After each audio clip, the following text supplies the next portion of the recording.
2 minutes pour comprendre aujourd'hui le papillomavirus gynécologique. Alors, je suis en duplex avec le docteur Odile Bagot. Odile Bagot, vous êtes gynécologue, vous êtes aussi l'auteur de Vagin et compagnie, on vous dit tout.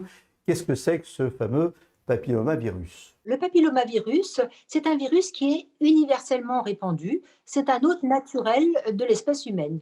Donc, on est tous porteurs de papillomavirus. On peut l'avoir au niveau de la gorge, de la peau, mais évidemment au niveau de ce qu'on appelle le tractus génital. Et toute femme qui a eu des rapports sexuels a presque été obligatoirement exposée au fameux papillomavirus, qui peut rester quelque temps au niveau du vagin et du col et qui, en général, disparaît. Les signes qui doivent nous alerter. Des signes directs, on n'en a que lorsqu'il s'agit de papillomavirus qui vont se mettre au niveau de la peau, donc au niveau de la vulve, et ça va faire ce qu'on appelle des condylomes acuminés, c'est-à-dire des petites crêtes de coque, des petites verrues.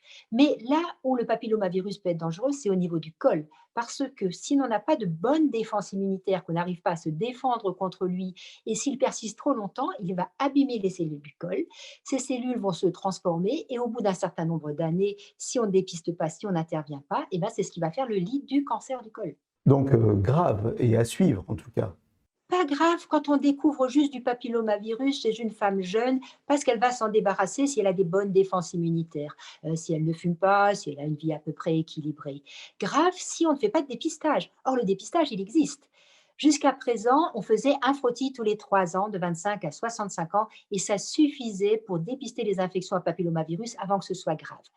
On a une évolution toute récente où on va commencer à rechercher plutôt directement le papillomavirus au lieu de regarder les cellules du frottis. En quelques secondes, un mot sur la vaccination. La vaccination, elle est vraiment à proposer à toutes les jeunes filles parce qu'on va diminuer de manière importante les dysplasies, c'est-à-dire les anomalies du frottis, et puis bien sûr le cancer du col.